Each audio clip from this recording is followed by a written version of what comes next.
forgiveness of sins. Oh, we'll hear this song. Lamb of God will take away the sins of the world. The merciful grace is done. Please come and pray for the forgiveness of sins. Oh, we'll hear this song. Please come and pray for the forgiveness of sins. Oh, we'll hear this song.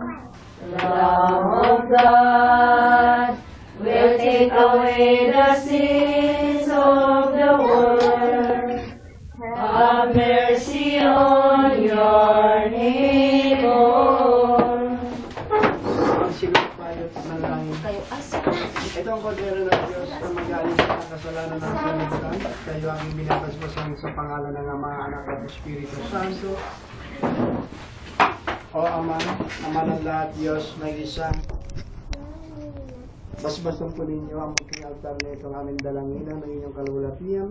Dito sa lupa na ngayon din nasa langit. Nasa kurban ng pagkakaisa ng mga anak ng Diyos ngayon magpasabalang hanggan. Amen. Aning masola ilan ng Diyos sa matang ilaw ng tatlong persona, ikaw sa berbita ng Krisyang tigatulong doon, aong ka ng sambagdigan kapag ligtas ng kaluwat buhay.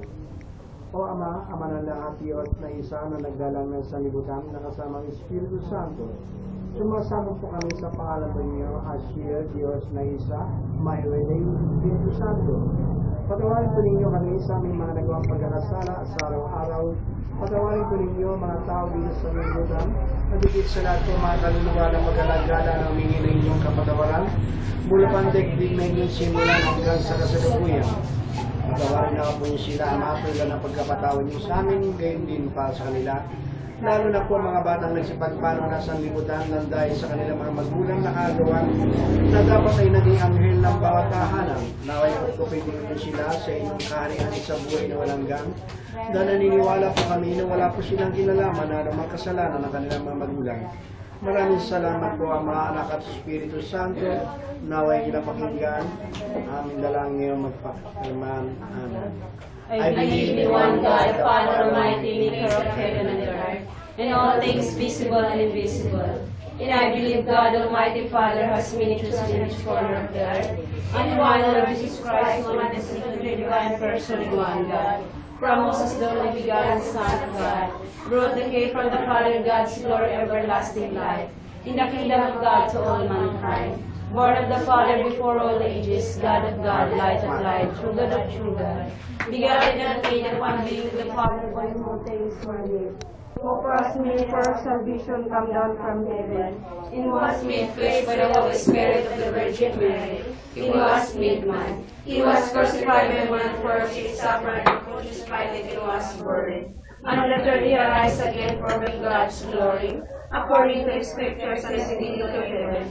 He said the right hand of the Father shall come to the God again, when God will judge the living and the dead. After the Holy God Almighty Father will make a man against the last one of the divine person in one God. For the salvation of Christ and as the comforter of the world. By the Holy Spirit of your God will come. For he shall not speak of himself, but whatsoever he shall hear, and shall speak of him will show all things to come. And for the reunion as children of God, and for the sake of the peace of the world as it is in heaven, in good deeds and the Holy Spirit, the Lord and giver of life, who proceeded from the Father and Son, the glory of the Lord glorified, who spoke by the prophets and has done by the will of God, and of the Holy Spirit for all mankind, for that we shall walk in God's way, in unity of the children of God's glory. I confess of baptism for the remission of sin, and I look for the resurrection of the dead and the life of the world to come. Amen. Our Father that created heaven and earth, holy be your name, your kingdom come. Your will be done on earth as it is in heaven. Give us today our daily bread, and forgive us our trespasses, as we forgive those who trespass against us. And lead us not into temptation, but deliver us from evil. Because I am the kingdom, the power, and the glory, now and forever and ever. Amen. Hail Mary, full of grace, the Lord is with thee. Blessed art thou amongst women, and blessed the fruit of thy womb, Jesus. Holy Mary, Mother of Christ, pray for us sinners now and at our death. Hail Amen. Mary, full of grace, the Lord is with thee. Blessed art thou amongst women, and blessed the fruit of thy womb, Jesus. Holy Mary, Mother of Christ, pray for us sinners now and at our death. Hail Amen. Mary, full of grace, the Lord is with thee. Blessed art thou amongst women, and blessed the fruit of thy womb, Jesus. Holy Mary, Mother of Christ, pray for us sinners now and at our death. Amen. Glory be to the Father, and the Son, and to the Holy Spirit. As it was in the beginning, is now, and ever shall be, world without end. Amen. Magandang umaga po sa inyo, pagtupad sa isang kautusan ng ating Ama na ngayon natin banal na gatitong araw. Ito ang araw ng kabanalan na kanyang pagdalaw sa atin at kanyang tatahirin ang ating mga ginagawa. So ang ating ebanghelyo ngayon, katulad po na nakaraang linggo, ay sinasabing those who believe in Christ should always do in humanity way. If not, you are the Antichrist. And you should not call yourself as a Christian in this world. You are belong to the kingdom of Lucifer in hell. So, nire-remind po uli ang araw na ito. Kung tayo po'y naniniwala kay Yesu Kristo, ay dapat nating ginagawa na sinasabing makatao, makabayan at makadiyos. Yan po ang layunin ni Kristo dito, hindi upang siya pumunta rito ay alang-alang sa relihiyon, kundi alang-alang sa pangkapayapaan ng sanlibutan at kaligtasan ng bawat kaluluwa. Yan po ay si Kristo, Jesus. Ngunit nasira lahat ang kanyang mga layunin dahil sa mga mapagsamantalang tao na ginagamit ang pangalan ng Diyos sa isang hanapbuhay at kapangyarihan at ang kanilang kaluwalhatian. Kaya tuloy nagkaroon ng kabagi-bagihan na wala ang tunay na diwa at katotohanan na pang-espiritual. Dahil sa ating nagiging malaya na sobra ay nagiging alipin ng isang pananampalatayang mali. Kaya ako'y naririto upang gisingin ko kayo na magpakatotoo bilang isang tunay na Kristiyano. Laging nagpapakumbaba at maniwala tayo at pagtiwala sa Ama. Kaya ako'y naririto upang muling gisingin dahil nasa huli ang pagsisisi. Ngayon inuulit ko, mga kapatid, ito ang kingdom of heaven. Kaya ako pinaliliwanag, hindi natin pwedeng pag-isahin ang uri ng pananampalatayang Kristiyano. Kung ang mundo'y puros Kristiyano, nasaan ang katagang sinasabi, Jesus is the King of Kings. Kung puros Kristiyano na ang daigdig, hindi po magaganap ang sinasabing hari ng mga hari si Kristo, kung isa lang ang pananampalatayang umiiral. Alalahanin niyo sinasabi ni Kristo darating ng araw, maraming tatawag sa pangalan ko. Ay magsasabing ako'y naroon o narito. Huwag kayo magsiparoon o magsisunod man sa kanila, sapagkat ang kahari ng Diyos ay nasa inyong pagkatao. Ang ibig sabihin nun, ang inyong pananampalataya, that is the kingdom of heaven itself. Without those beliefs, we cannot call it the kingdom of God. Because the kingdom of God, it was here on earth. Those God chosen one in every corner, each corner of the earth. Like Orthodox, 200 years before Christ. Buddhist, 550 years before Christ. Christian, 1,000 years before Christ. Jewish, 1,330 years before Christ. Krishna, Hindu, 2,000 years before Christ. Sabayin, 5,000 before Christ. Christian, 1 after death. Islam, 622 after death. Mabahay, 1,844 years after death. And so many God chosen in every corner of the earth. Sila, yung po ay isang tatawag nating kaluwalhatian ng Diyos na sinasabing kaharian ng Diyos ay sa bawat pananampalatayang pinili ng Diyos. So we should do respect of each other, believe in the name of the Lord thy God. But there's only one kingdom in heaven. Isa lang po ang langit, isa lang po ang lupang ating tinatatayuan. So hindi naman pwedeng sabihin natin ang isang pananampalataya ay dapat magkaroon ng kabagi-bagihan. Hindi po magtatagumpay ang layunin. Kapag tayo nagkabagi-bagihan ng isang pananampalatayang Kristiyano, ang nagtagumpay ay si Lucifer. Iyan po ang totoo niyan. So, let us open the book of yours that we call it the Bible. In Matthew 12:25 up to 37, Unawaan ninyo mabuti na kasaad lahat ng bagay na yun. Kaya ko sinasabi upang inyong maunawaan at maintindihan. Iwasan natin na hidwaan ng dahil sa isang pananampalataya. Pag po tayo magpaalipin sa mga pagsamantalang mga nagpairan ng Kristyanismo, isa lang ang Kristo, kaya isa lang dapat ang kaharian ni Kristo. Kaya tandaan natin, hindi tinuturo ni Kristo maging panatiko kayo. Sapagkat ang panatiko ay siyang lason sa katotohanan. Kaya kayo ay naging alipin. Alalahanin nyo nang sinabi ni Haring Pilato nang ipapako sa krus si Kristo. Ang sabi ni Haring Pilato, bakit di mo ipagtanggol yung sarili? Hindi mo baga alam na may kapangyarihan na bigyan kang laya. Anong sagot ni Kristo kay Haring Pilato? Wala kang kakayanan, kapangyarihan na ako'y bigyong laya kung hindi na ayon sama. Siya lang ang pwedeng magpalaya sa akin. Sinasabi ni Kristo. At sumagot uli si Kristo at sinabi kay Haring Pilato, hindi mo baga na nakikita at natatanaw? Sino baga ang nagdala rito sa iyo, sa akin, at sa iyo upang ako iyong hatulan? Ang sabi ni Kristo, mas higit na makasalanan ang nagdala rito sa akin sa iyo. Walang iba na nagdala sa harapan kay Haring Pilato o hindi ang relihiyon na Jewish. Alam ba nga ninyo, ni-revoke ng Jewish si Kristo dahil ni-revise ni Kristo lahat. Nung araw, ang mga tao kapag nagkasala, pumatay ng tao, laging may alay, isang baka ang inaalay sa Jewish. Katumbas na iyong kasalanan, wala ka na kasalanan, mag-alay ka lang. Kaya doon nakita ni Kristo na mali. Kaya ni-revise niya ang lahat ng isang katotohanan. Hindi na kailangan ang mga alay. Ang kailangan dito'y habag. So, panalangin sa Diyos. Humingi ng tawad. Kahit anong kasalanan mo, kahit nagnakaw ka, kahit magbigay ka pa ng house and lot doon sa relihiyon mo, nanatili pa rin may kasalanan ka. Yan ang ibig sabihin ni Kristo. Kaya ni-revise yun.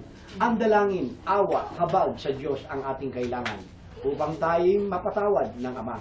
Kaya doon ang iniiral. Ngunit i-reject at dininay ng Jewish na nakasulat din sa kanilang aklat na mayroong nilitaw na prinsipe ng kapayapaan, isang batang lalaki.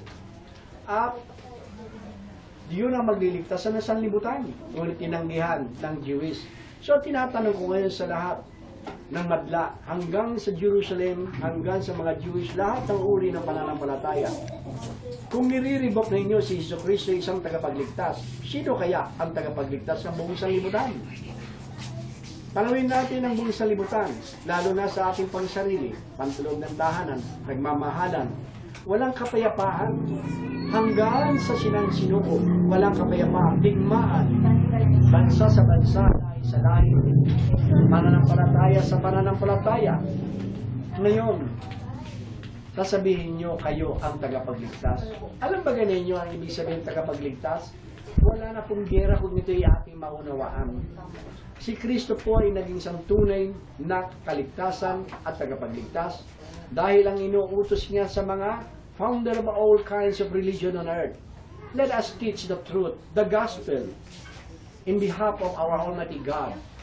Yung sinasabi nating inhumanity, ganoon ang nais ni Kristo at piniiral sa buong sanlibutan hanggang sa dumating como siya ay taga-Israel ay nandoon ang mga Jewish, kaya iniral din niya ang kapayapaan na sinasabing inhumanity way.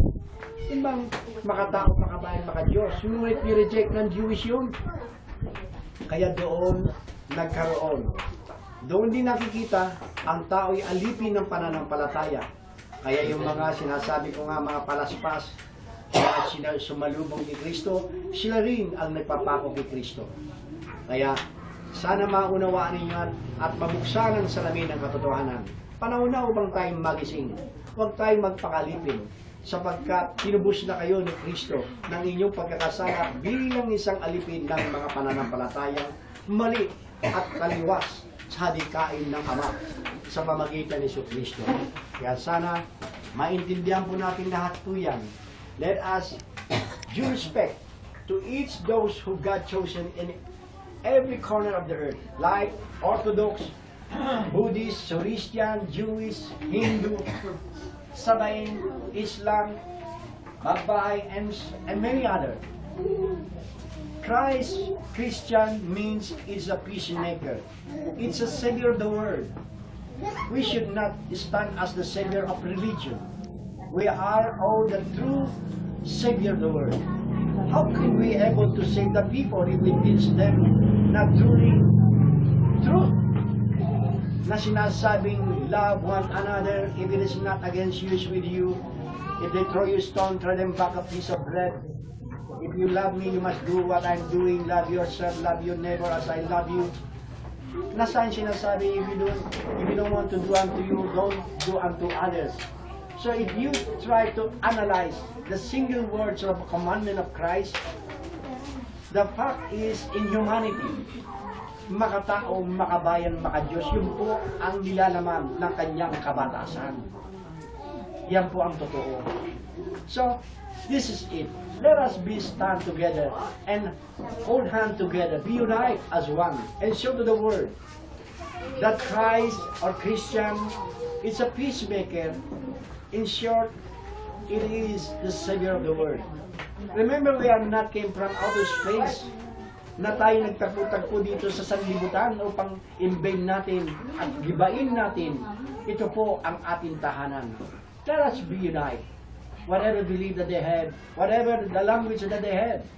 But we can unite through clean of heart and purity of heart and do good unto others. Yan po ang the last testament of Almighty God. Now we know there is a God through Moses. And now we know what is good and bad through Jesus of Nazareth. Instead we change and be united. What those people did to those children of God, ginamit po kayo sa panghanap buhay upang makamit nila ang kayamanan, kapangyarihan because of your sympathy through the name of God. Now it has been faded. Love one another has been gone. Nawala lahat po yan. So, this is it, the last testament of our Almighty God. Whatever belief that you have in God's name, let us be united. Clean your heart and make good deeds unto others so that you could able to be saved by the Almighty God. Remember what Moses said, those who not live by the law of God will surely die by the law of God. Kaya sana, maunawaan po natin, we are the children of God. We are not the children of Lucifer or even religion. We are not belong to religion. We are belong to the God Himself. Now, Christ has been appeared on this earth. He was asked us to be one of Him, to be Savior. Let us be joined hand. Huwag natin paniwalaan lahat. Let us open the book of life, what we call it the Bible. We should not always depending on those preachers, because those preachers, they are just only making business in God's name, because all of them are selfishness. Yan po ang totoo niyan. Open mind, open widely, so that you could able to understand what God really mean and meant to be. Sana maunawaan po natin ang lahat ito. This is, I call it, the kingdom of heaven. Kaya sinabi ni Jesucristo in John 12:14, in my Father's house are many mansions. Anong ibig sabihin nun? Sa karya ng aking amay, maraming tahanan. Ako'y paroroon upang kayo may kalalagyan. Those who believe in Christ, meron po kayong lalagyan. Sa aking pagbabalik, meron kayong patutunguhan. Now, alam niyo ang daan. Ano ang daan? Love one another in humanity way. Let us due respect. Ito po ang kingdom of heaven. Orthodox, Buddhist, Christian, Jewish, Hindus, Sabayin, and many so others, and Islam, without those beliefs, we cannot call it there is the kingdom of God, and there is the kingdom of heaven. The kingdom of heaven, that is the reason why Jesus said is within you. Remember and bear in mind, try to analyze, yan po ang katotohanan. We cannot pause to make one believer in the whole world. There will be a war in God's name. Magkakaroon ng digmaan dahil sa pangalan ng Diyos. No, we are all brothers and sisters on earth. Kagaya ng ating tahanan, pag walang mga kwarto niyan, hindi matatawag na tahanan. Kapag wala kayong anak, hindi rin matatawag na pamilya. Ang tawag ng sa inyan, mag-asawa. Kapag isang tahanan, walang kwarto, ang tawag po dyan, warehouse o bodega. But if there is a room, that is the time that we call it that is the house. And there is a children inside the house, that is a family in that house.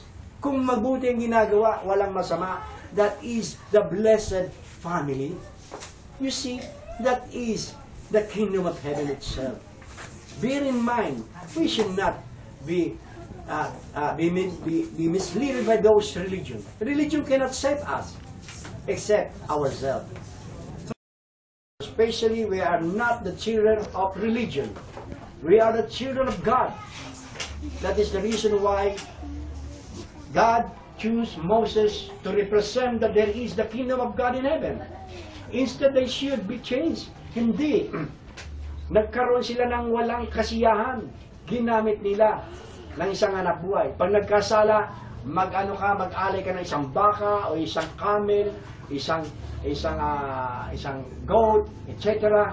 Yun ang katumbas na kasalanan mo. No. That was wrong. That is the reason why Jesus of Nazareth came to this earth through the authority of God Almighty One to show us what is the good and bad. Kaya bali yun. Kaya nga sabi niya, hindi natin kailangan yung alay, ang kailangan natin habag sa Diyos upang tayo patawarin. Yan po ang katotohanan. So ano ang layunin ni Christ? Itinuturo sa lahat. Kaya nga doon sa Bible na maririnig mo na sinasabing kayo may pandinig, makinig kayo doon sa nangangaral sa mga iglesia. Ibig sabihin, makinig kayo doon sa nagsasalita ng banal na Espiritu Santo doon sa mga iglesia. Ano yung mga iglesia? Mga relihiyon na nagsasabing tama na magsibag-gising na kayo sa katotohanan, huwag natin gawing alipin. So para maniwala po kayo, tignan ninyo, without my presence and without my preaching, from the beginning, from Moses, from Jesus of Nazareth, up to this present, they are one through the children of God. Hindi po sila children of God eh. Makikita natin doon sa sarili natin. Kaya ko sinasabing, how could you able to proclaim yourself that you're children of God? How could you able to proclaim yourself that you're a Christian? Don't you ashamed yourself that you don't even do the law of God and the will of Jesus of Nazareth? Hindi ba kayo nahiya noon? Kayong mga relihiyon, hindi ba kayo nahiya? Na nakasulat sa Biblia na huwag magkaroon ng kabagi-bagihan. Anong ginawa ninyo? Niloko ninyo ang mga tao dahil sa pangalan ng Diyos. Malinaw na manilaw. Kaya ko sinasabi, mga tao, mga anak ng Diyos, magbasa, huwag magpakatamad. Sapagkat wala na pong pagkakataong pangkapatawaran na magaganap after this, the three divine persons in one God. Wala na po talaga yan. You cannot able to call, Father, forgive me, because I do not know what I'm doing. No. Because the Old and the New Testament has been opened up on the face of the earth. And now this is the last testament of God. Dapat nagbago na kayo. Hindi. Ginamit pa ninyo ang pangalan ng Diyos. Ginamit pa rin ninyo ang pangalan ng Jesus na isang kalakal. Pag nagtanong ka about God's name, sa mga kapitbahay mo, at sino mga kaibigan mo, anong sasagutin nila? Nasa Iglesia ni Cristo ako, nasa Mormon ako, nasa born again ako. Pero tanongin ninyo, lahat sila puros Christian. Tama ba kayo? Mali, because there is the law in the book. Why don't you open mind? Don't be misled. There's no change or chances to be forgiven anymore. This is the last. Kaya ako narito para ganapin ang pag-ibig ng Diyos sa inyo na nagpapatunay na God still loves you. That is the reason why there is another words or announcement or warning, so that when times come, you're not able to say, Father, why don't you tell me? Bakit niyo sinabi sa amin na ganito pala? No. I am the God, a perfect God. It has done already, but you denied and reject the Son of mine. Yun ang sasabihin sa inyo ng God. I don't know you. Sasabihin naman ni Yesu Cristo sa inyo. Kaya sana gumising kayo ng katotohanan. Ang totoo, if you're really a Christian, huwag kayong magmamataas. Lalo na kung kayo'y minahalin nyo ang isa. Mahalin nyo ng totoo. Magtiwala at maniwala sa Diyos. Huwag ninyong ikalakip ang mga jealous or yung ego. Remember, God never choose the high educated person and even rich person. Hindi po naghanap ng Diyos dahil ang mga matataas ang pinag-aralan, ang mayayaman, matataas ang ego. Sa totoo lang, ayaw magpakumbaba. Kaya madalas sinasabi ko, tinext ko nga ang isang direktor. Pero hindi ko naman siya dinirect. Ang sinasabi ko, alam mo Kuya Mike, kung minsan sinasabi ko sa mga tao, pag ako'y kaharap ninyo at meron kayo tatanong, ang bawat salita ko'y unawain niyong maigi at gamitin ninyo ang inyong pinag-aralan sa isang matuwid na pinag-aralan. At taasin ninyo ang inyong antas upang hindi ko kayo mapagsabihan o katawa-tawa kayo sa akin. Ako isang hamak na grade 1 lang. Pero bear in mind, walang mataas na pinag-aralan na kayang daigin ang salitang katotohanan. Kahit pilosopo ka pa. Iyon ang binitawag kong salita. Remember, God never choose. Hindi pinili ang mayayaman at matataas na pinag-aralan. Sana ni dito ang ating isang kapatid. Isang teacher din siya. Kung magsalita, masakit. May edad. Lahat. Kaya nga sinasabi, kinaramihan sa mga ganon, matataas kong mananalita. No. Anong malay mo yung sinasalita mong matandang babae? Ipakawala pala ni Mama Mary. Anong malay ninyo pagsalitaan ninyo ko?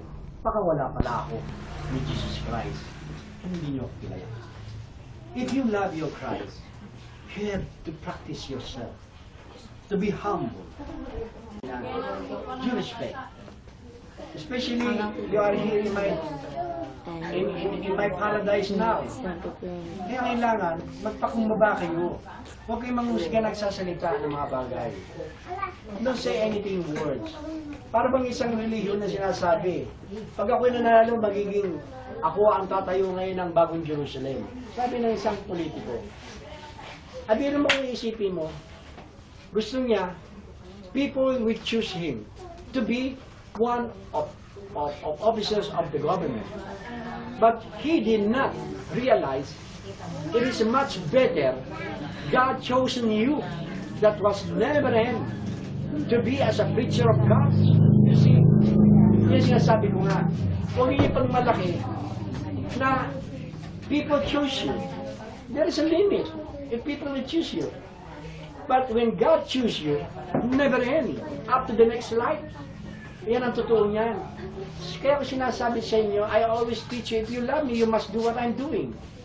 You must listen, you must practice it. How could I believe in you that you love me? You don't obey the words of mine. The words of mine, that is the word, that is the gold, that is everything. Ano yung sinasabi ko nga?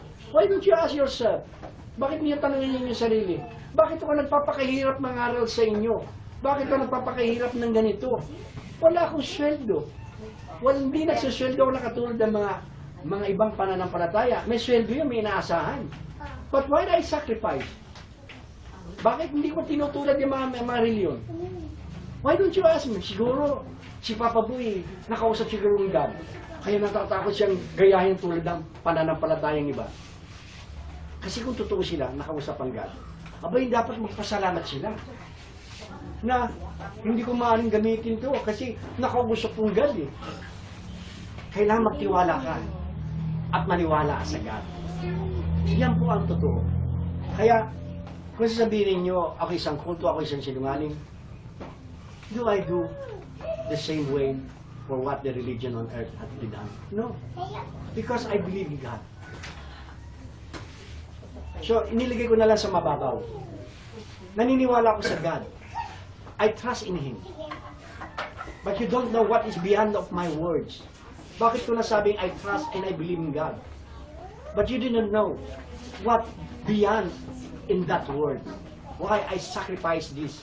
Why I always receive the God's word from the people. Why I receive yung mga paratang sa akin, lahat. Bakit ko tinatanggap yun? Hindi niyo ko kilala eh. If I will tell you, you will not believe. So if I will not do these things, the words, the deed of my Father, don't believe in me. But if I do them, you must do believe the things that I've done. Kasi ginagawa ng Ama, ginagawa ni Yesu Cristo eh. Hindi kaya isa lang ginagawa namin? Hindi kaya si Papa Boy, ano kaya siya? Bakit sinasakripisyo?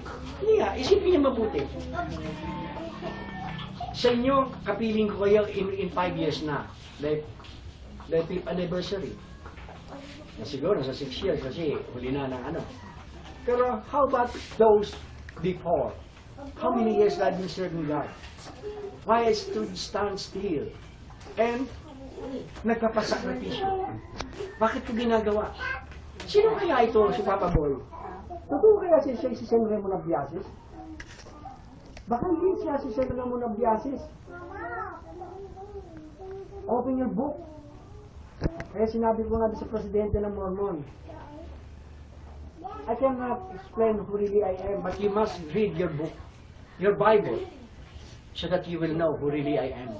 Sabi ko doon sa presidente ng Mormon, because if I tell you who I am, you will not believe in me. So read your book. It might, you will believe in me, who really I am. Sabi ko nga sa kanya. Remember in Apocalypse, what the Father said, ang magtatagumpay, bibigyan ko manang natatago na may isang puting bato na walang nakakalam kung hindi yun tumatanggap lamang. So yung tumatanggap na yun, siguro may kiwala siya sa Ama, kaya hindi niya ginagawa ang ginagawa ng relihiyon. Na para sa yumaman. Pero sumagot si Kristo, ibababa kong bagong Jerusalem at ang aking sariling bagong pangalan.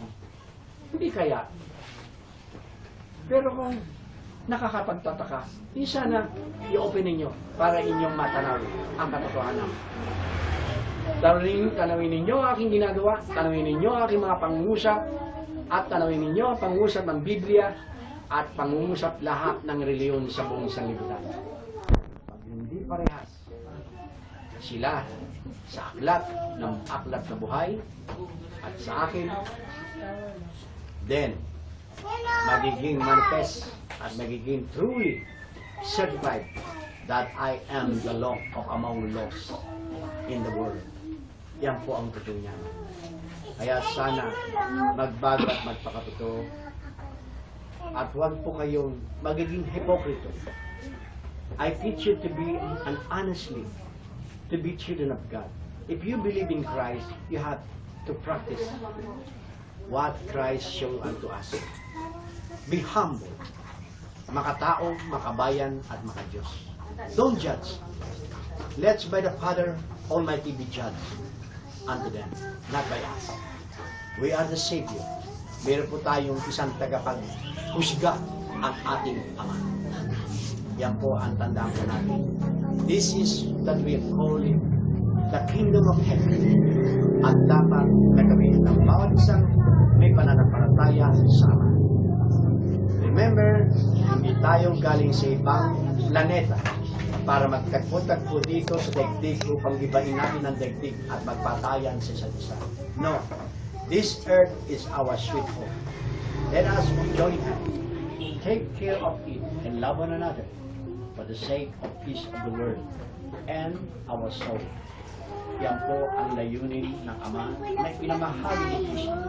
Kaya magising na tayo sa katotohanan. At higit sa lahat, magpapakumbaba po tayong lahat. Ang Ama kasi matampuhin yan kapag kayo gumagawa. Kaya minsan may dumarating na karma. Kaya para walang dumating ang karma sa buhay natin, magpakatuwid tayo. Alam niya ano ang inyong pangangailangan.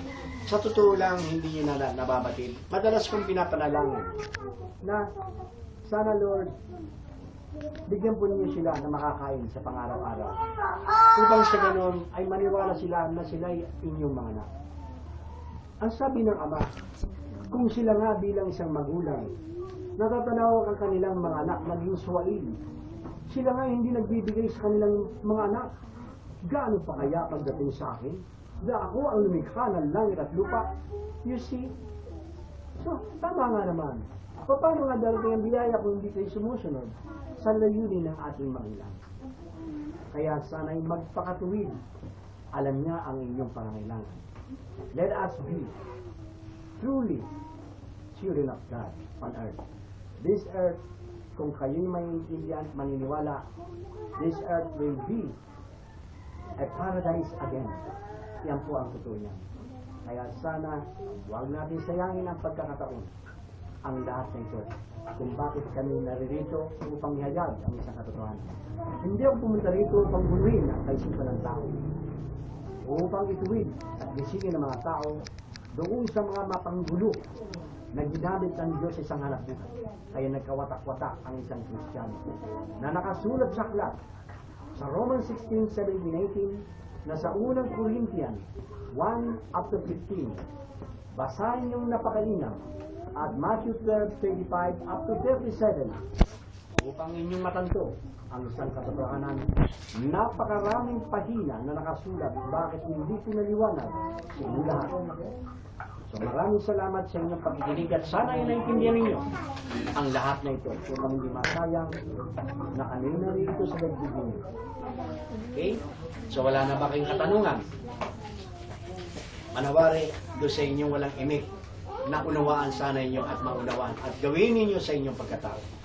Magmahalan kayo. Kung tunay kayong nagmamahal sa akin, ipakita niyo sa isa't isa.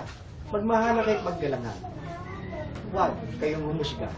Huwag natin God above the law of God and the will of God. Yan po ang totoo. At sa bawat salita ko, nakalagay naman sa Bible, ang lahat na minamahal ko ay kinakastigo ko. Pinagsasalitaan ko ng dire-diretso. Nakalagay sa Bible. Kaya kung bakit ako nagsasalita sa inyo, kung minsan walang preno, dahil mahal ko kayo eh. Kung sa wika ng Tagalog, ang tao na sabi ng totoo ay nagsasama ng maluwag. Yan ang totoo na. Kaya sana, unawaan niyo lahat at huwag sayangin ang mga bagay ito. So, maraming salamat. Magsitayo kayong lahat at manalangin.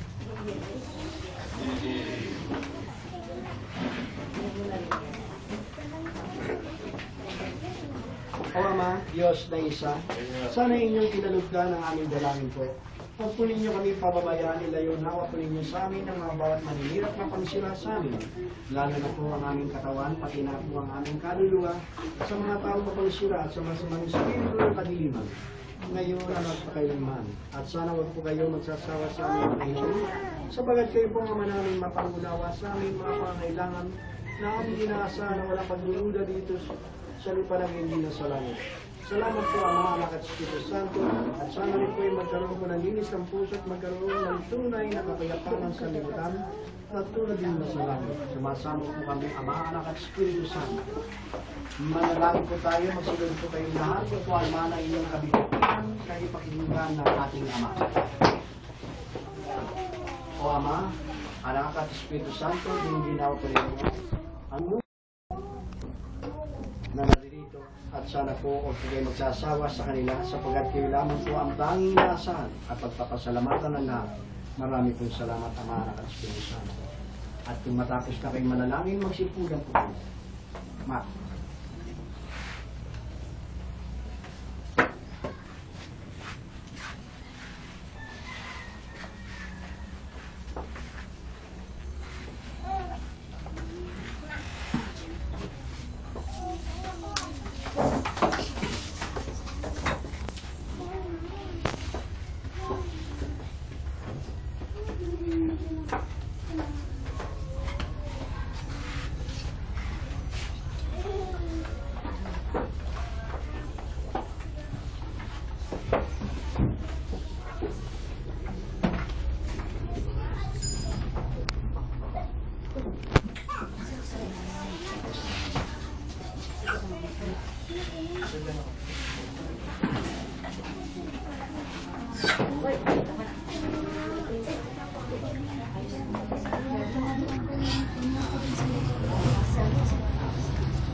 Kita, Ang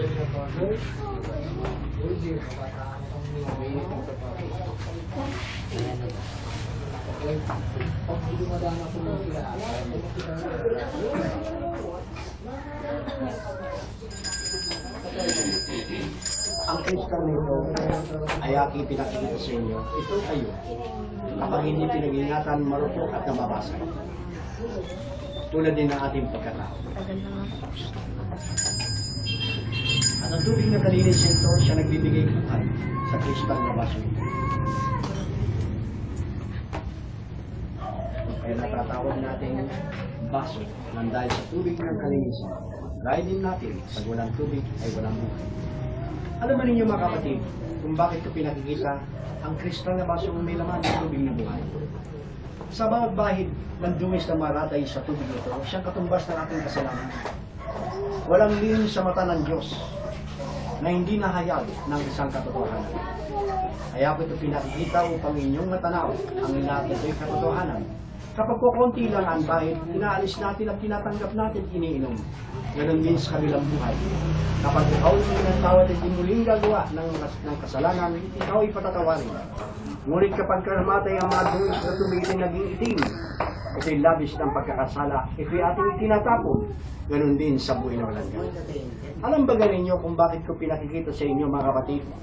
Dito ko pinakita ang aking pag-ibig sa inyo hanggang kabilang buhay. Ay lumalagi ang aking mga pangungusap. 3 beses ang araw kayo umiinom, kahit saan kayo naroon, na nagsasabing mga magulang, anak, mga kapatid, pagbagot magpakatotoo. Ito kayo. Gawin niyo ito upang ito'y mag-isang daan ng inyong pagbabago at nagpapapatotoo na kayo'y mahal ko. Gawin ninyo ito upang ito'y magiging isang alaala na ako'y minsan na naging kasama niyo dito sa libutan ito. Binabasbasan ko ang tubig na kalinisan ito.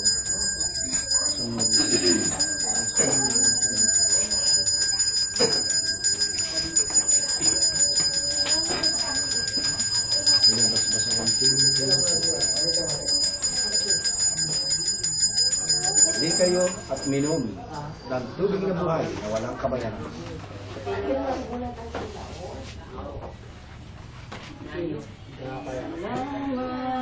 Sa iyo, aking Panginoon Jesus.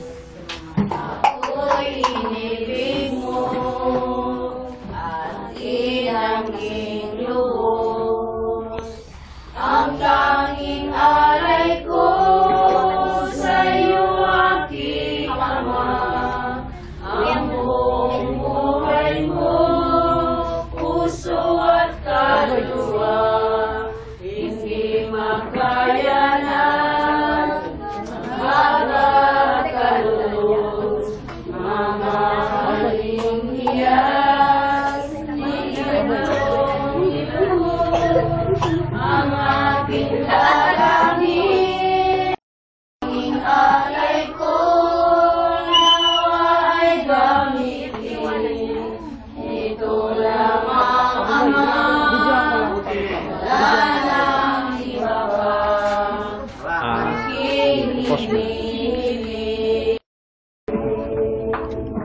Ang tanging alay ko sa iyo, aking Ama, ang buong buhay ko, puso.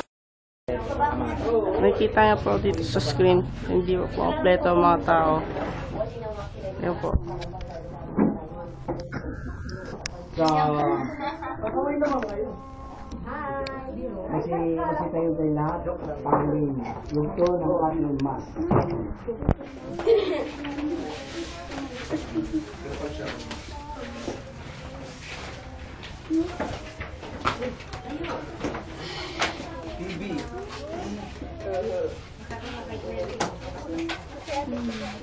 Magawa ka ng mga kamay. At sundin ninyo ang dalangin. Ang Ama natin na nasa langit. Ang Ama natin na nasa langit. Sambay ng ngalan niya. Sambay ng ngalan niya. Baluktot din ang kanyang kaluwalhatian at tayo mag-isang tunay na anak ng Diyos. Dito sa lupa, hindi na sa langit. At ating igalang ang ating kapwa, pati na ang kanilang pananampalataya. Tumayo tayo bilang modelo sa lamin ng katotohanan galing kay Yesu Kristo at ay kain ng Diyos tayo magpakaluwaran magkakaisa pag-ibig nagawang kabutihan kapayapaan na walang pinapaligawan ng pananampalataya kundi ang isang kaganapan ng katotohanan kung na maging tunay anak ng Diyos sa kapayapaan at sanglibutan ngayon pakalaman. Amen. Peace be with you all. Peace be with you all. Peace with you all. Maraming salamat po. Aming dalangin na sa amin. Maraming na dumagyan sa amin sa pamamahala. Mas magawin yung ating lahat.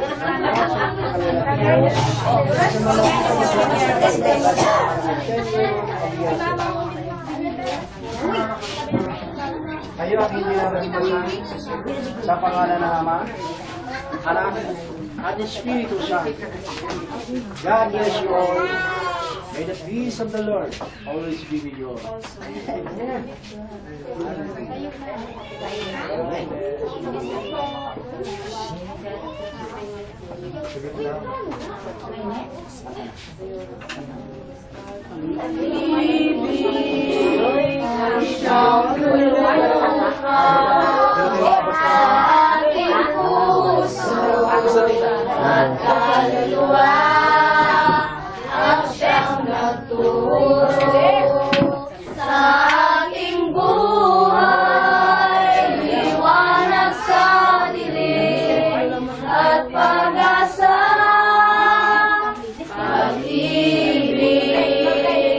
Siyang buklod natin, di mapapawi, kailan pa man, sa puso't diwa, tayo'y isa lamang, kahit na tayo magkawalay, pagkat ang Diyos natin, Diyos ng pag-ibig, magmahalang tayo't magtulungan, at kung tayo'y bigo, ay huwag limutin na may Diyos tayong nagmamahal. Sikapin sa ating pagturo, ipamahalita sa buong mundo, pag-ibig ng Diyos na siyang sumako sa bawat puso, uhaw sa pagsuyo, pagkat ang Diyos natin, Diyos ng pag-ibig, magmahalan tayo't magtulungan, at kung tayo'y bigo, ay huwag limutin na may Diyos tayong nagmamahal. Diyos ay pag-ibig. Maraming salamat sa inyo sa pagpupuyat at pag-inig. Manawari meron po kayo natutuhan. Gawin ninyo sa inyong pagkatao. Iwanan ninyo lahat ng problema nyo sa kabilang ito. At tumayo kayo at sumainyo ang kapayapaan ngayon sa walang gan.